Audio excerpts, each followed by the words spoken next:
కుర్చీని మార్చబెట్టి అప్పుడు మార్చ కుర్చీలు మార్చబెట్టి మార్చ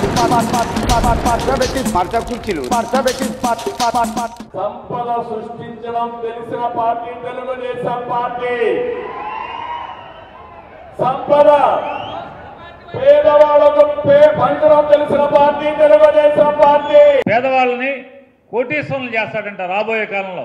ఈయనకి 2024లో అధికారాన్ని అప్పచెప్తే పేదవాళ్ళని కోటీశ్వరులు చేస్తాడంట, సంపద సృష్టిస్తాడంట.